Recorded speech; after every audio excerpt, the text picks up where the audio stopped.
Hi everyone, it's great to have you joining our webinar today.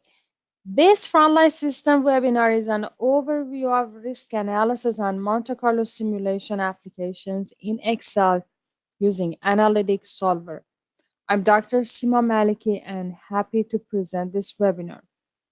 During this presentation, if you have any questions or comments, please type them in the chat box to be answered at the end as time allows. During the Q&A, you can also click on raise your hand button to speak.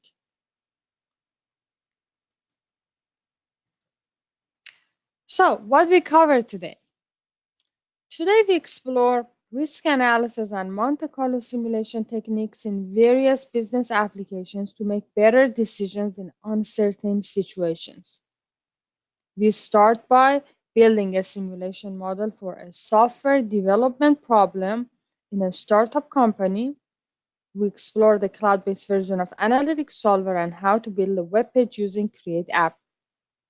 Then we use some of the advanced features of Analytic Solver, such as interactive and parametric simulation in a revenue management application for a professional conference organizer dealing with an uncertain number of no-shows.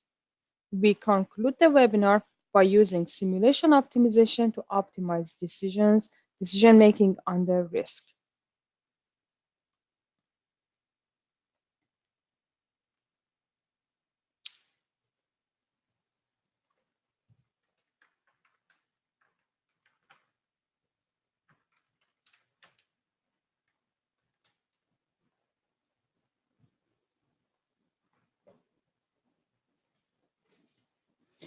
There is an increased interest in advanced analytics across many industries.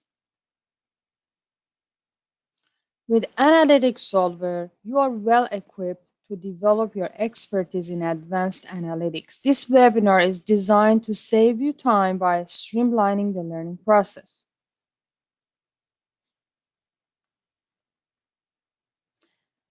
Have you ever been concerned with determining future demand for your products, production variations, delivery lead time, a system's reliability, or future interest rates? You may have noticed that when you are confronted with multiple uncertain factors affecting your business situation, what if analysis is very likely to be insufficient?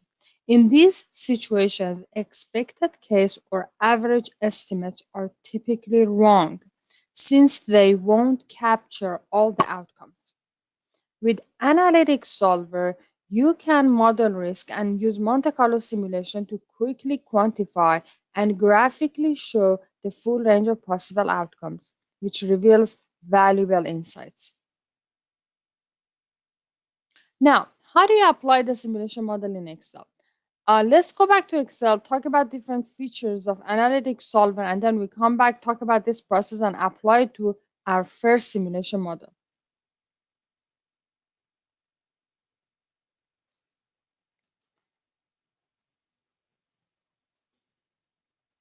So here's the Analytic Solver ribbon, which includes simulation, optimization, decision trees, and many more features. And then it also includes the data mining ribbon and Solver Home tab.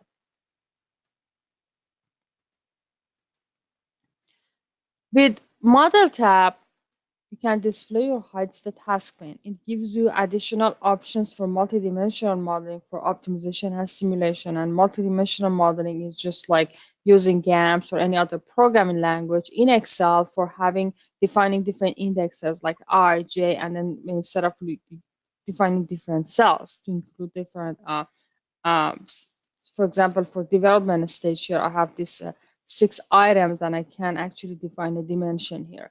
So it's a different type of approach for modeling, but it's really good if you have larger scale models that might change, and dimensional modeling makes it very easy to update and change models in a larger scale setting. Next, we have the simulation model group. This is what you need to set up a Monte Carlo simulation model. With distributions, you have access to a range of predefined probability distributions: common, advanced, exotic, discrete, and custom.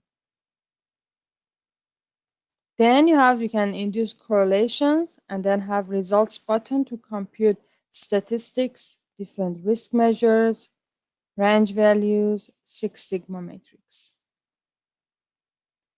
Then you have the optimization group. You have different decision variables, constraints, and objective. Parameter tab allows you to define parameterized simulation and optimization models. Then you can run simulation models, run optimization models, and use Create App. Create App allows you to convert your Excel model to a single HTML page.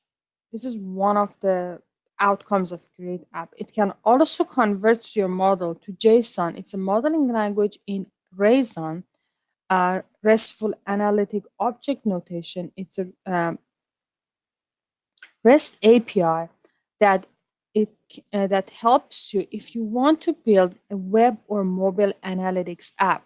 So what is the benefit of this tool? We have a language for those of you who want to have a web or mobile analytic app. But the problem is you have a model in Excel and your developers don't know the optimization part of it. So what would have or simulation component of your model? What this tool does for you is convert everything into JSON.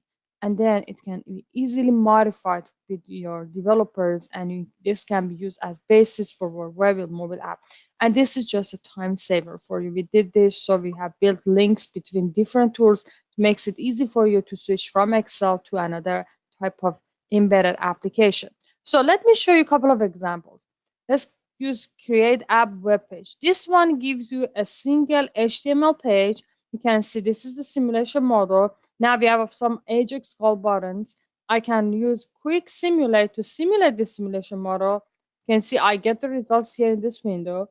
And if I right click, I can show you the page source, which is all the code that has been done for us. Using that single 1-second button, everything is translated. You can see you have a token, and this is the simulation part. And this can be used as a basis for web or mobile analytic app. And everything comes back here and ready to use. So this is just one of the outcomes. If you want to learn more about this tool, Create App button, you can also, for example, run this code with Rayson.com. So this is our Rayson server. You can actually develop the model in Rayson just from scratch. Here is the Rayson REST API. Here you have a lot of examples to play with, and you can post everything to our Rayson server. If you go to home page, you can learn more about what Rayson is. It's our modeling language in JSON and REST API for embedding web and mobile applications, so simulation and optimization in a web application or in a mobile application. Then we also have the try it page. You can look at the help tab and learn more about this tool. So similarly, that there is a modeling language in Excel that you use to define a simulation model or optimization model in Excel using solver language notation. This is a tool, different tool that's available for you, and all of our tools are interconnected with each other. Other outputs of Create App are Power BI, Custom Visual, and Tableau. So if you want to learn some more about visualization, these two tools are available for you that you can use. We are actually having in few weeks a webinar that is specifically designed to cover these visualization tools and some other features. So be ready. You will receive an email, an invite from us, or from Bob Vidra, our Vice President of Marketing and Vice President of Marketing and Sales. And during this webinar, we spend a lot of time talking about these two features. So just look for that email. Wait for that email. But just to show you quickly, with Power BI, you just select your model, click on Power BI, and it converts your model to custom visual, and then you can open it in Power BI and look at the visualization. Let me see. Yeah, if you get a chance at the end of the webinar, I can quickly show you a demo. So let's move on to analytics, we have different reports, charts, and then decision trees. You can build decision trees. You can fit distributions to historical data. It gives me this error because there's no historical data selected. But if I select a bunch of cells, then it can fit a distribution. You can publish your models for use and distribution on the web to Excel Online and Google Sheets. So it kind of saves everything, and then you can unlock it. You can bring data into Excel. So this tool allows you to bring data into Excel. Similar to data tab of Excel that you can kind of connect from web, from Access, from other sources. This is a similar tool, but the only difference is it can allow you to bring a statistically representative sample of data. So let me open a blank workbook. Let me quickly show you. So let's go to Analytics Solver, and then you can go to Get Data. You can do this with different databases such as Microsoft Access, SQL Server, Oracle, Power Pivot, and other sources. For example, I have an optimization model here. This is from Power Pivot. So you can see I've used Power Pivot, I brought data into Excel, and I've used this data to build an optimization model. So this is again, you can see it's the outcome of a Power Pivot, and then you can use this with our tool. So our tool really work with Power Pivot and all these other sources to bring data into Excel. Another one, for example, we have big data. You can bring big data into Excel with our Apache Spark Big Data Clusters. This is mainly used mainly in the literature, or you will use this for data mining purposes, but in any case, I just want to show you that you can select any of our existing big data sets. So for example, we have Boston housing, and you can select, look at all the different variables by clicking on inference schema. You can select all or some of the variables, and then you can do exact sampling or desired sample set, a desired sample size, run it. So now you're communicating over internet with Amazon Web Services. There's like 7 virtual machines. You bring a data set into Excel. Now this is a good data set to use for data mining purposes. I mean, could be that you have some data from big data you bring in, and you might be able to define an optimization problem. This is really related to a business problem, but the data sets that we have currently loaded there, they're mainly useful for data mining purposes. So this tool is also available to you. After that, we have different options, and then help tab that allows you to access all the shipping examples. So when you install any of our products, we have different examples available to you. Click on Monte Carlo Simulation Group. You can see different applications in production, finance, scheduling, and insurance, or even investing. So you can look at these applications. And again, you don't need to have a license. When you install a trial version, you have access to all of these examples. Then you have options, help, and then you have user guide. So under user guide, there is a main user guide. This has a lot of useful information for refreshing your memory on how to use simulation, what is Monte Carlo simulation, advanced simulation topics. And also there is this reference guide that gives you the list of all distributions that are defined in Analytic Solver. I showed you that 50 distributions. You can find them all here in the reference guides. What does that distribution mean? And sometimes you want to know which one to use for your kind of data that you have, and everything is in reference guide. Now, let's go back to our first simulation example. We have the model tab. Model tab shows you the model in its elements. So you can see the model in outline form, what are the components of your simulation model, and you can actually edit them in place. So you can actually select a distribution and change it down here. So when you select the distribution up there, you can change everything down here. Next, we have the platform tab. Platform tab gives you some options for optimization, simulation. For example, how many simulations to run. This is where you want to define multiple parameterized simulations, which we are going to practice together. You can change trial per simulation here. So currently the default setting is 1,000 trials per one simulation. And here I have a shortcut also on the ribbon if you want to change the number of trials. And if you go further down, you can set default bounds on the variables, and then you can also change some other generalized and advanced settings. You have the engine tab. For simulation purposes, we have risk solver engine. The remaining engines are for solving optimization problems. So you can see that you can set a random seed. This is where you want to regenerate the same trial values to get the similar results. So you can set a seed. You have different sampling methods that you can use, different random number generation methods, and much more options to play with.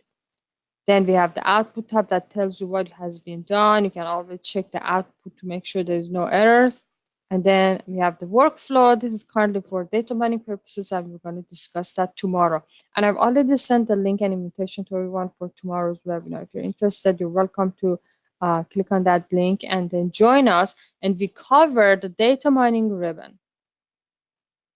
Because when you purchase a license for Analytic Solver, you will get access to data mining features.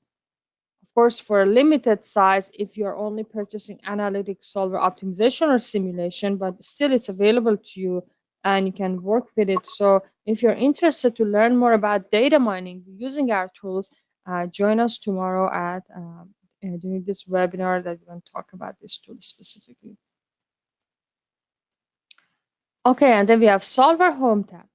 If you purchase a desktop license, you will be able to use the same license to access Analytic Solver cloud-based version. So first you can upload a model to the cloud. So select your model that you want to upload. Then you go to Analytic Solver.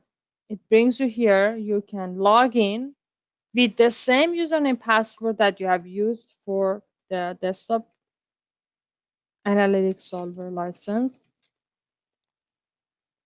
Takes a few minutes. You can just click on Analytic Solver.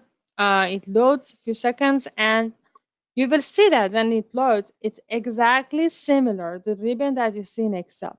First question is asking me, do I want to check my license on another machine? Meaning, do I want to check out my license from desktop computer that I have to this cloud-based version? And if I say yes, then I will be able to run the model here. Let's say no, because we want to continue working with the desktop. This is the data mining tab. This is Solver Home tab. Now you can click on open. You can either open your models from Analytic Solver cloud account that you have that you just uploaded into, or you can just open from other sources. So this is also included in your Analytic Solver license when you purchase a model. Okay, now our first simulation model. How do we define Monte Carlo simulation in Excel? To apply the Monte Carlo method, you have to construct a mathematical model that simulates your real situation. How do we do that? First, you build a spreadsheet model computing output measures for given values of input, similar to any what-if model. You have some cells and then you add the sum of them. So if you change those initial cells, the sum would change. So that's a what-if model. That's what you need to build for a simulation model. So build your model as much as possible. Then you need to identify uncertain inputs and specify probability distributions. So if you have the basis, main step is what are my uncertain inputs and what probability distributions to use for them. And we are going to spend some time on this topic of what probability distributions to use. Sometimes you have historical data that you want to fit an analytical distribution to your historical data. Sometimes you don't know and you go check out the reference guide and see which one fits best your data. We have a tool called distribution wizard that actually is a step-by-step help that can lead you to selecting the best distribution, and sometimes you just know what to use. So there's a lot of different options here what to use for the probability distribution. You can use your data sequentially, or you can randomly select them as select from your historical data. So after that, you should select outputs to record over the simulation trial. So if I have that sum of different uncertain variables, I just have to tell risk solver, hey, this sum is my output. So it will record the simulation trials. Remember that for each simulation, we're running, for example, the default values 1,000 or sometimes 10,000, depending on your trial values. So you are running 10,000 or 1,000 trial values for each of your uncertain variables. Then you have that sum. So that sum is changing from during that 10,000 trials. And when you select an output, then it will record all of your final results and it will give you a chart, a frequency chart that you can look at and find out what's going to happen with that sum, what's the minimum, what's the maximum in this uncertain situation. And then you can execute simulation for a number of trials that will give you all the charts and outputs and you can analyze the results. So let's go to Excel and apply this to this simulation model. A startup company has a great idea for a revolutionary new computer game. They want to create a simulation model that helps them estimate both the time and cost associated with this new product. As you can see, the development stages are broken down into different stages. So, market analysis, design, implementation, testing, evaluation, and final approval. Based on their research, they have estimated the number of weeks required to complete each stage using a most likely, best case, and worst case scenario. These values are recorded here. Accomplishment of this project can be delayed due to various events such as employee turnover, equipment failure, and so on. Therefore, in this column, you can see some potential delays or risk factors. Here you can see delay in number of weeks, most likely best and worst case. Also, they have listed the probability of these delays happening to the probability of occurrence of each potential delay. So delay can be costly. You can see the weekly associated cost for each potential delay. Here the associated weekly costs for development stage delays, and then here is associated weekly cost for potential delays. Now we want to use Monte Carlo simulation to estimate the total cost and required time to create this new product.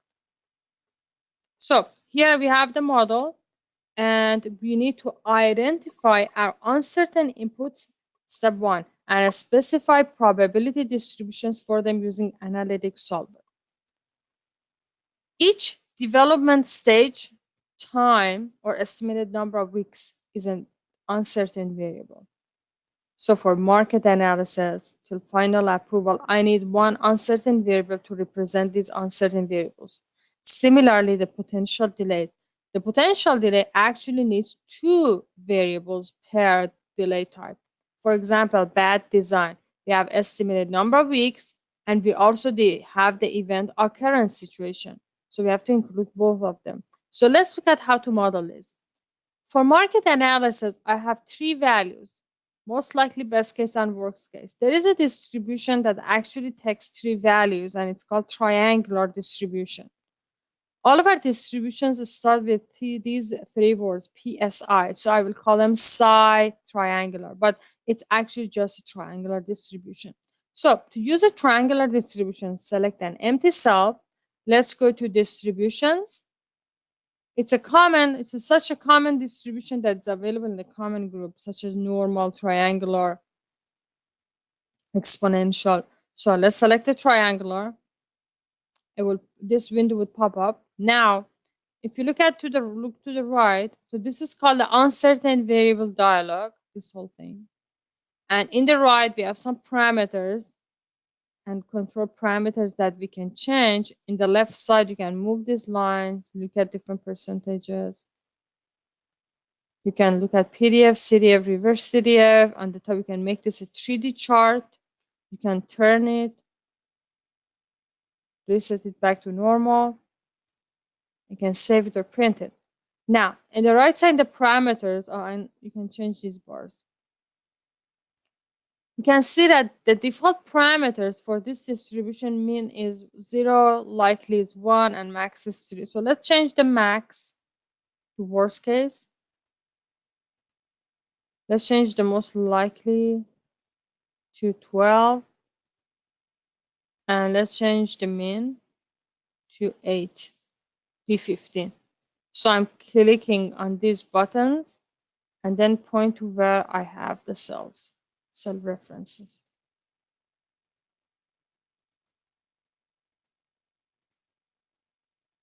You have control parameters. The lower cutoff, for example, is negative infinity. If I set a lower cutoff of, for example, 11, you can see that all these values below 11 will be resampled to lie within our desired range. If I set the lower sensor of negative infinity to 11, anything below 11 will be exactly set to 11, and that's why you see this build up of probability mass. So these two other tools are available for you if you want to kind of adjust this distribution. So this is the parameters. You have different analytic moments, you have percentiles, you have chart type, axis options, and so on.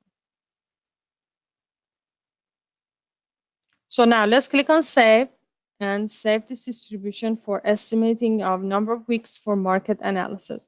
So now you can see that we have a triangular distribution here with these three parameters. Similarly, I have done this for design and all the remaining development stages to save some time, and then I've added them all together. Let's try this for bad design. So I have I want to estimate number of weeks. I have three parameters.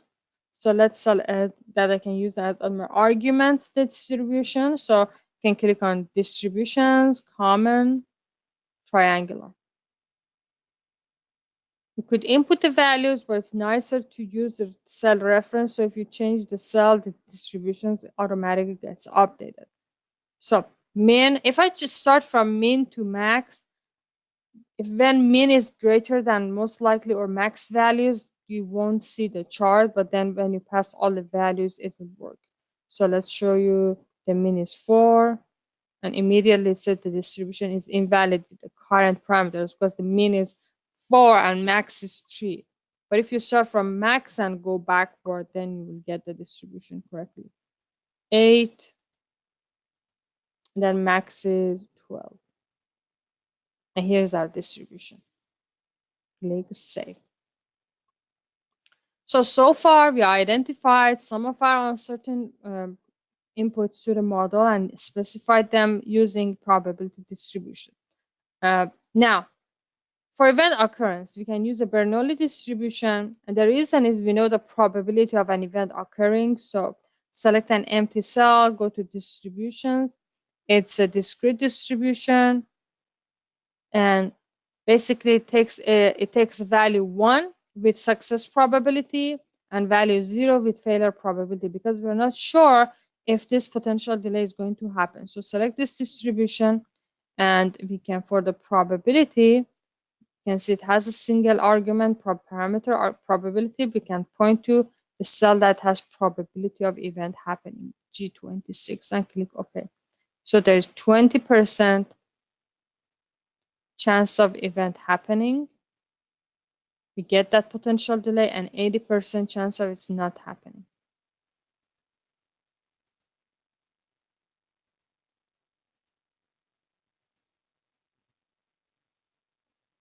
Let's save the changes. Now we can multiply these two to calculate additional weeks required. And then we multiply them by the associated weekly cost, and then we get the total estimated cost. And here's our total. So I can now add the total cost associated with development stages and all potential delays, and I get this estimated cost. And then I can also calculate number of weeks to completion of this project. So far, we have the inputs to the problem. Now we have to tell risk solver what are our outputs. We want to see the estimated cost and estimated number of weeks to completion. There are two ways you can do this. First is select your cell, the output cell, and then go to results, output in cell. And what it does is it adds this PSI output to your function. And this is sufficient to get the results. Another way is to mark it as a summary, have a summary statistic in your workbook. For example, instead of recording all the estimated cost values, I can calculate the mean. And in order to calculate the mean for risk solver or average or standard deviation, it has to record everything else. So it's the same way. To calculate the average cost for completion of this project, select your desired function, go to results, statistics, and then you can calculate mean and paste it in this cell. This is the mean, PSI mean of K35. And similarly, if you start from an empty cell, you go to results, statistics, mean. It asks you what I'm calculating, what is the mean of this function. So point to that cell and then paste it in your empty cell. So it's best to start with the mean from the function. You could also calculate the probability that the product will be finished within 65 weeks or within 78 weeks, 8 months, and you can calculate this with using a target function. And there is much more you can do. So, and this is like calculating the probability of total cost being less than 700,000. Okay, now we are ready to run simulation. So let's go to simulate, run once. Here are the results. We just ran 1,000 Monte Carlo trials. On each trial, we have a different randomly sampled values for delay for each stage and event. Then we calculated total cost and total time. This frequency chart shows the distribution of all possible outcomes for our total costs. And this one shows all possible outcomes for our total time.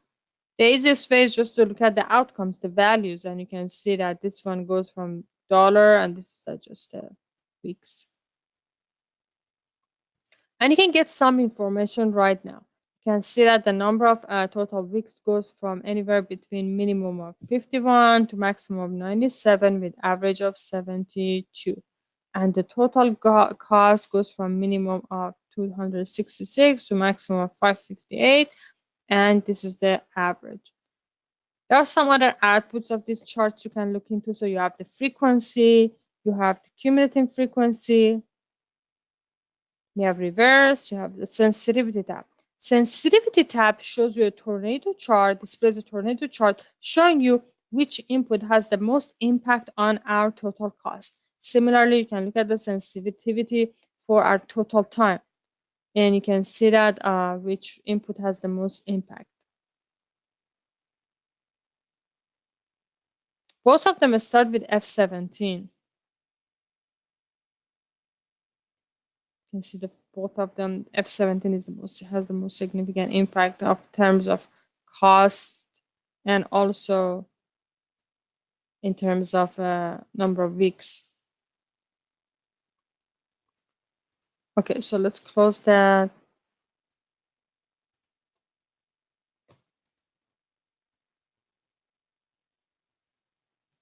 So here's the F17. This is the implementation phase of this development. And you can see the number of weeks is the highest and also the associated weekly cost is the highest. So it makes sense. So you can just look at those charts and come back and see if it makes it meaningful, and it's another way for you to verify your modeling. So this was our first example. Now we can use some of the advanced features of analytic solvers, such as interactive and parametric simulation.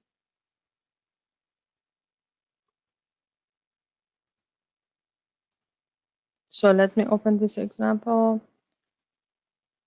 So we talked about that this one, revenue management example. So this is a professional conference organizer dealing with an uncertain number of no-shows. An event organizer manages a venue with a seating capacity of 100. So here is the venue capacity.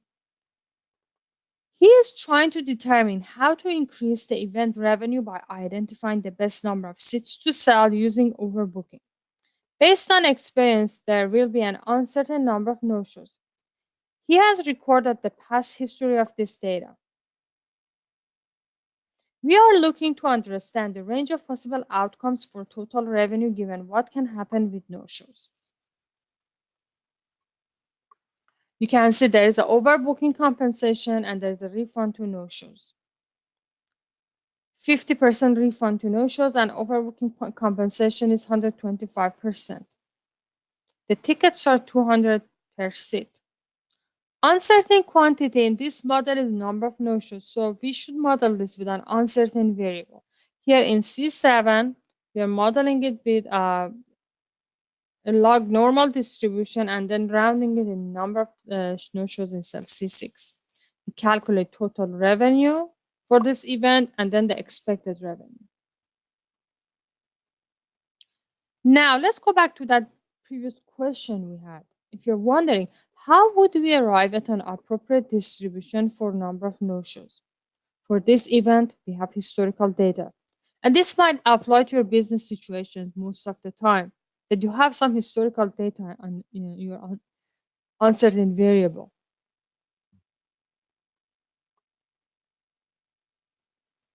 Now, let's figure out how we can fit an analytical distribution to our historical data. If you are not sure what distribution to use, as I mentioned earlier, you can use Distribution Wizard to help you. So let me select my data and then let's click on Analytic Solver Distributions.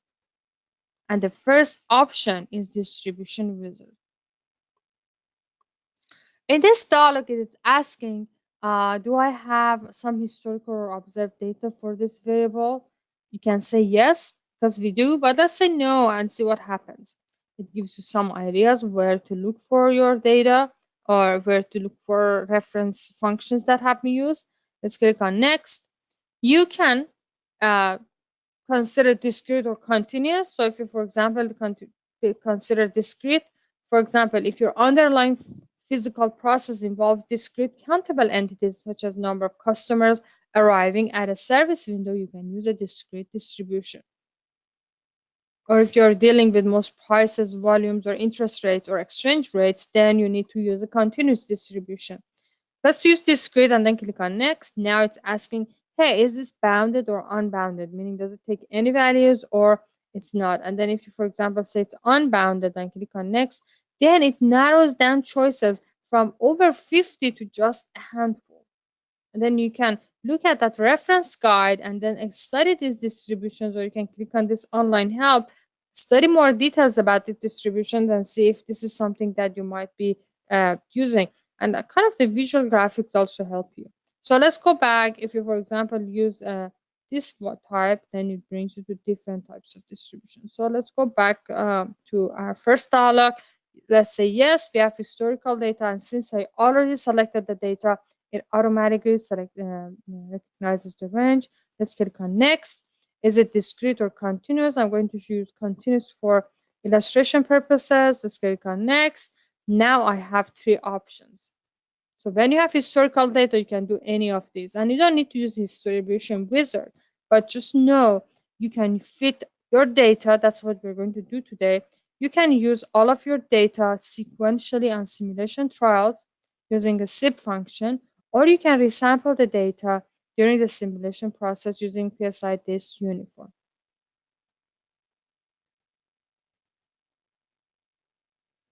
Let's click on next. Now you get this fit option dialog. And if you recall, there is an option to just get here automatically without going through all of this process by clicking on the fit on the ribbon. There's a fit button on the ribbon. You can just use that instead of going through all of this process, but it's available, the distribution wizard, and usually it's very helpful when you want to figure things out. So let's use continuous and click on fit. Now, Risk Solver displays a ranked list of candidate fitted distributions. Here are the results. You can see that log normal is the best distribution and it's best fit to our data.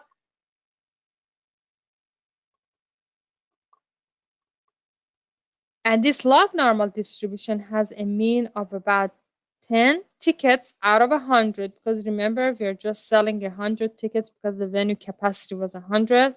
This number of tickets that we're selling, venue capacity. And the standard deviation is 6 tickets. So just think about this.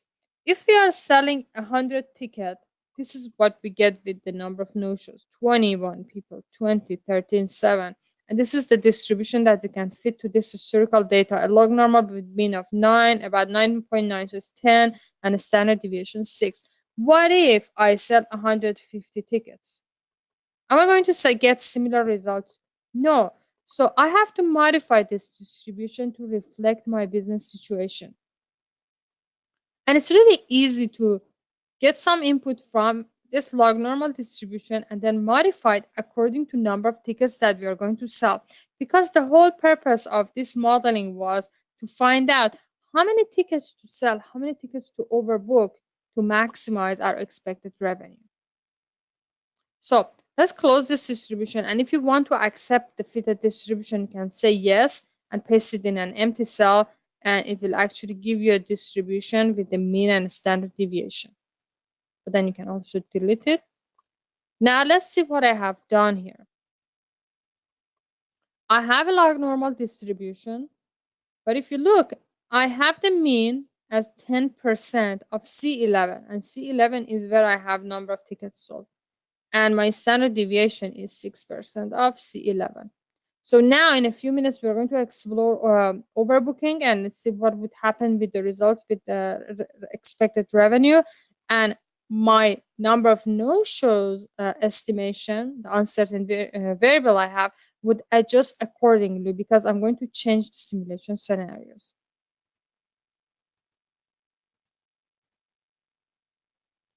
So let's close this. Now we are ready. Let's click on simulate, run once. So this, if you have a capacity of 100, you sell 100 tickets. With this distribution for number of no-shows, this is what you get. The expected revenue, and this is the histogram of total revenue. You can go to sensitivity tab. Of course, we only have one uncertain variable that has a negative impact on our revenue. You can look at the scatter plots. So this is the frequency, and you can get somewhere between minimum of 15,000 to maximum of 19,900 with the mean value of 19,000. So now it is natural to ask how sensitive our total expected revenue is to the changes in number of tickets sold. To answer this question, Risk Solver has a capability to allow us to run what if, to ask a question, run what if, and run a new simulation on each change. So basically, we are going to explore increase of number of tickets to sell, so overbooking, without changing, closing the chart, everything would be live. So as I change the number of tickets sold, you will see the updated results immediately. So this feature is called interactive simulation. So this is one of the advanced features of Risk Solver. To activate this feature, let's go to simulate button. I'm going to first tell you where to look. Then go to simulate, and there is this light bulb that's turned off. If you click on it, it will turn on. And now we are having live simulations, interactive simulation. Now, if I change number of tickets sold from 100 to 110, so I enter a new value and click enter, everything gets updated. The chart gets updated. We can see the mean went up, the mode, minimum, and max changed, and even the spreadsheet would change. So this is interactive simulation. It's really helpful to show you immediately when you change things how the result would vary across all your parameters and outputs. Not the parameters, just the output. So, and look here, the expected revenue went up. So if you sell 10 more tickets, so you overbook some of the seats, you're going to make more money because some of people will not show up, and there's a chance that even if you pay some overbooking compensation, you still make more money compared to previous situation. Now, let's try to sell 120 tickets. Well, now it's getting tight. I don't know, we might have gone up, but we can try more. Let's first try to increase number of trials. So on the ribbon, instead of 1,000 trials, I'm going to change it to 10,000. And here are the results. Now, let's try to sell 130 tickets.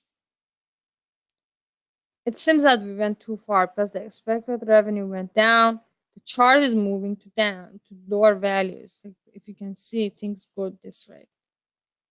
So less money. So let's try to sell 140 tickets. Of course, now we're very obviously losing money. Or we can try 150 tickets. Even worse.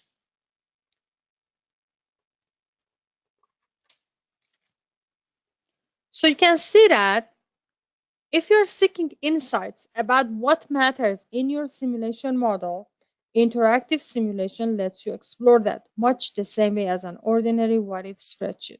You ask what if with uncertainty, just like in the spreadsheet, and you are getting a new simulation every time you change the spreadsheet, where each trial is a recalculation of your whole spreadsheet. Now that you have done enough interactive simulation, you can actually automate this process. So you don't need to sit here and manually change the values and rerun the simulation. And we can use the power of parametric simulation. Just before that, let's look at the scatter plot, and it has an interesting shape to it because of this kick in the scatter plot. And let me know if you know why we're getting this kick in this chart. So let's go back. I'm going to close this chart. Let's turn off the interactive simulation, and I'm going to define a simulation parameter in cell C11. So let's go to parameters, simulation. So this dialog would open. I want to test all tickets between 100 and 150.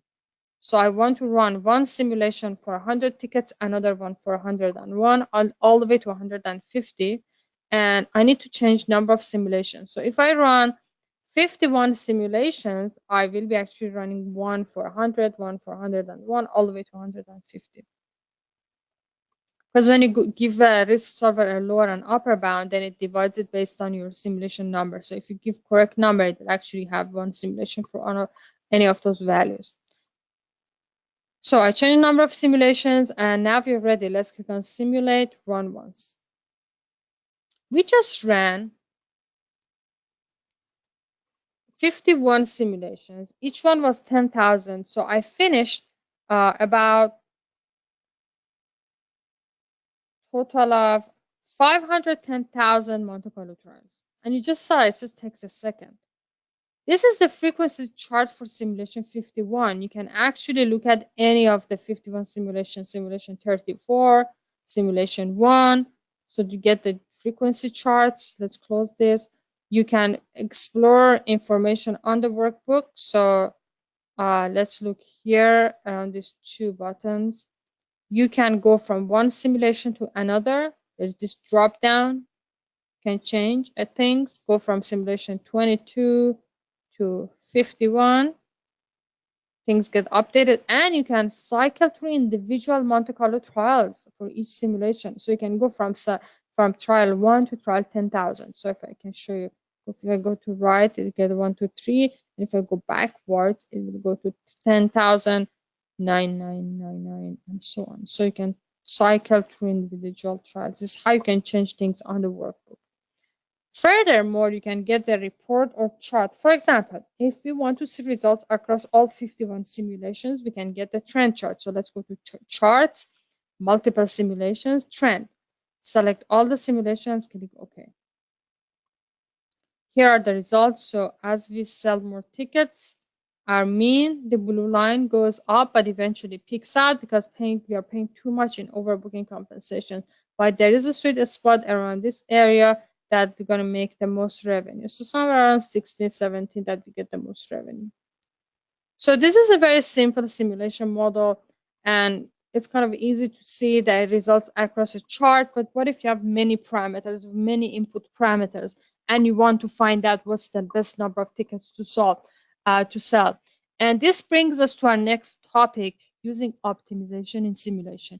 In this example, it's really straightforward, simple. You can see where everything connects, where you can use parametric simulation and get the same results and what optimization will show you. But what if you have many decision variables and a lot of parameters, and then you cannot find the results easy? But here you can see what we mean, how to use optimization in simulation where it makes sense, but then you can apply it for your larger simulation models. So to use optimization simulation, let's remove number of simulation back to number one, no, only one simulation. And I'm going to replace this parameter with just a single value of 100. So it's ready for defining an optimization model. So let's go back to our slides.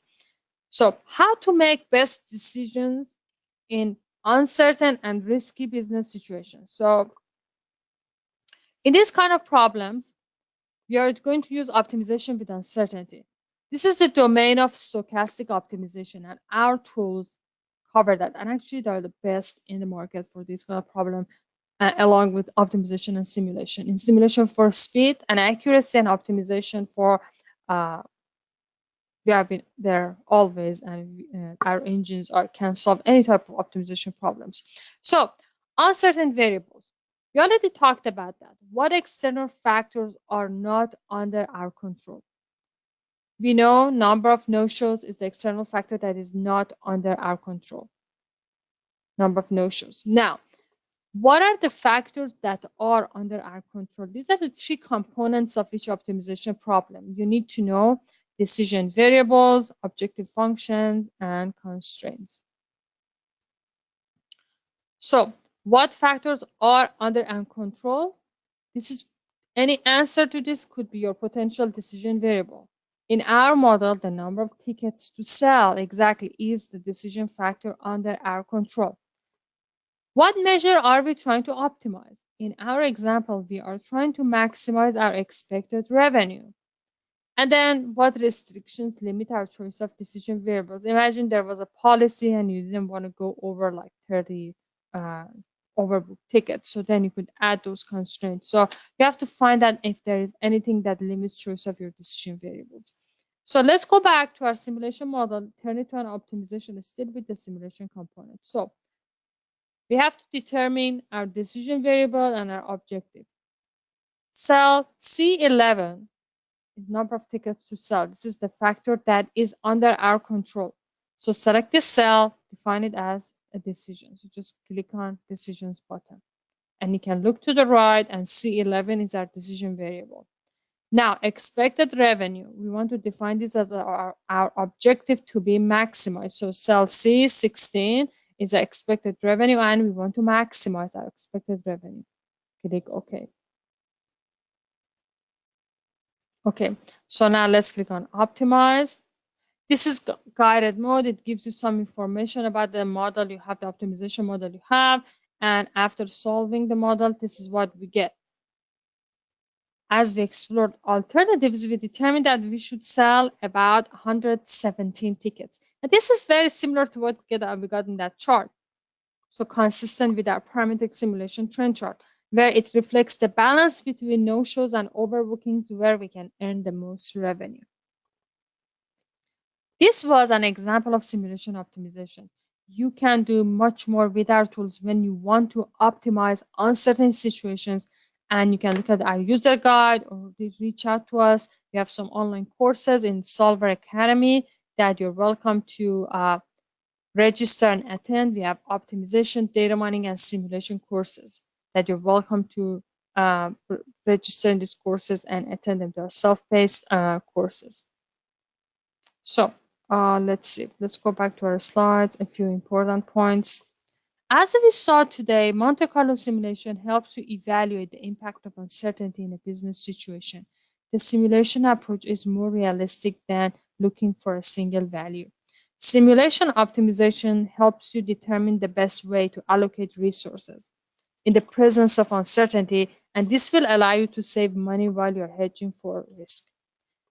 Analytic solver is not only limited to these tools, it actually allows you to perform data mining, conventional and stochastic optimization, and Monte Carlo simulation and risk analysis.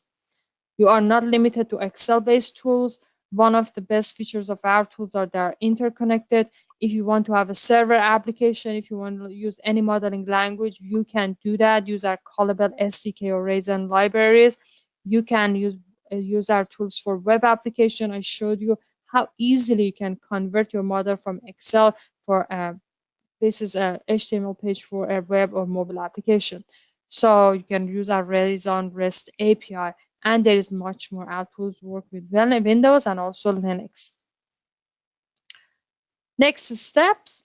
Okay, please feel free to download the trial version, explore the tool during your trial period. You have full technical support. You can email me at consulting@solver.com. You can email Barbara for sales, and please please be in contact with us.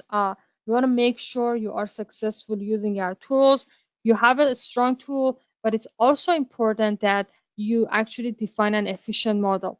Our Monte Carlo simulation tools are by far the fastest Monte Carlo tools in Excel, often 10 times faster than competitor products. And we saw today how quickly I was able to run 51 simulation. Each one had 10,000 trials, and you didn't even notice that I ran all of those. And now it's time for your questions. So if you have any questions, either raise your hand or type in your questions.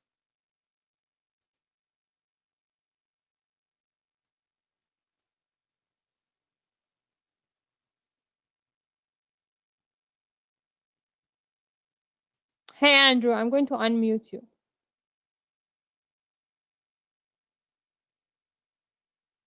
You're unmuted, sir, if you can speak up.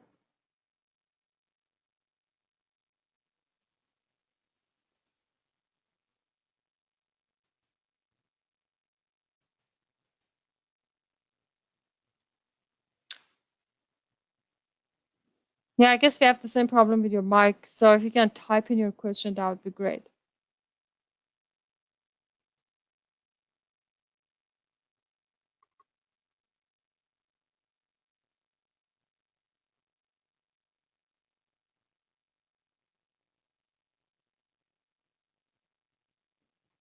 Oh, okay, so let's go back to this example. If you have historical data, select it, go to distribution, distribution wizard. We have historical data. Let's click on next. Let's click on continuous, for example. Let's go back. Actually, you can say discrete or continuous, and then click next. You can fit the data, or you can resample the data. So fit the data, it will fit it for you. Resample the data, you can resample during the simulation. For example, let's say you resample and click on next. So we can use that and then finish and paste the distribution right here. So it will give you a PSI this uniform, and it just uses your own distribution as trials for your own simulation. And then you can use this in your Monte Carlo simulation. So this is now your uncertain variable, and it's actually using your historical data. Historical data are your trial values for this distribution. Randomly selects any of those.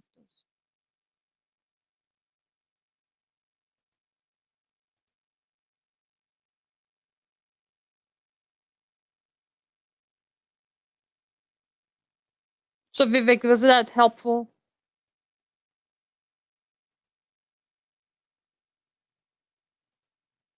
Okay, great. So yeah, and then we also have other custom distributions. You have the discrete distribution, we have certified distributions, exotic, advanced distribution, and common distribution. But there is also some more distributions that are not listed here and are available in that reference book I mentioned to you. So feel free explore that user guide, reference guide. And there's also zip libraries, and take a look at those. And we also have some examples available,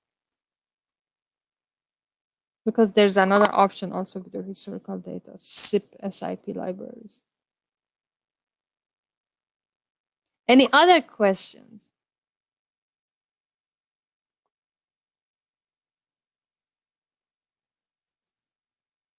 Any projects that you want to share with us, that what you're doing? And I'm happy to unmute you if you want to speak up and tell us what you're trying to do with your simulation model, with Monte Carlo simulation.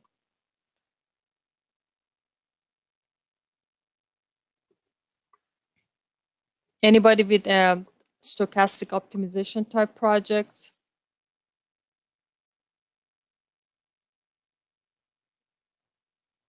Yes, Christopher has a real estate problem, and this is really going to be uh, really helpful for him. Yes.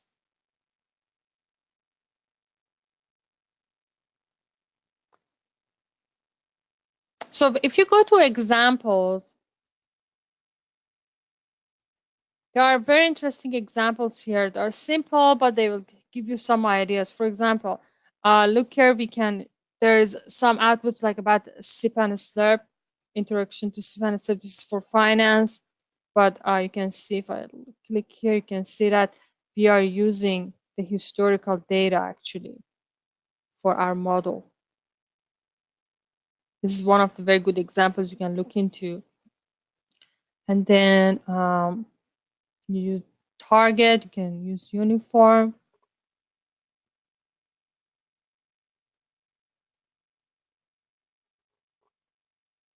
NPV analysis for finance. So take a look at these examples. They're small, but they're actually targeting very good range of applications that can give you good ideas of how to use our products.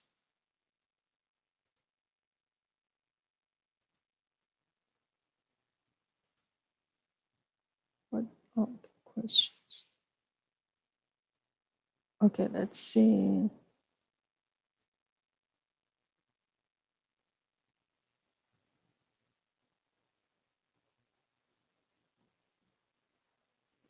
Okay, so how to get the examples? Go to Analytic Solver, Help.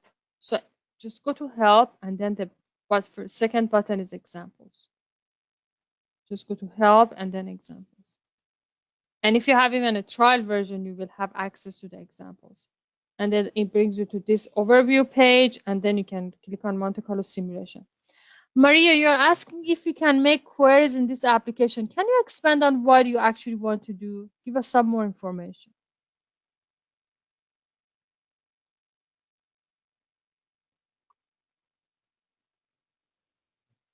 While you do that, while you're typing, I can go to Solver homepage, go to Analytic Tools, and show you that we have developer tools such as Solver SDK platform. And Solver SDK works with C++, C#, Java, Python, and R. It's the API for predictive analytics. So if you want to embed optimization or simulation, then this is the right tool for you.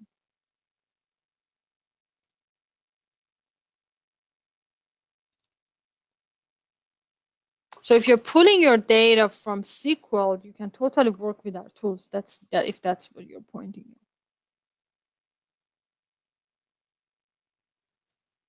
In different situations. So let's see.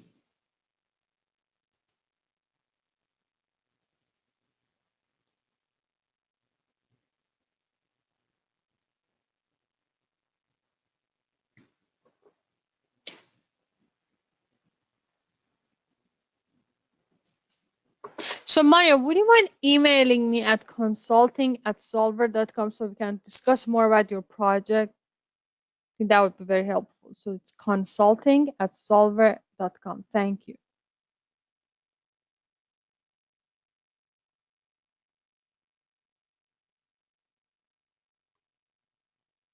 Okay, everyone, thank you very much for your time. We appreciate it. I trust this webinar was helpful to you.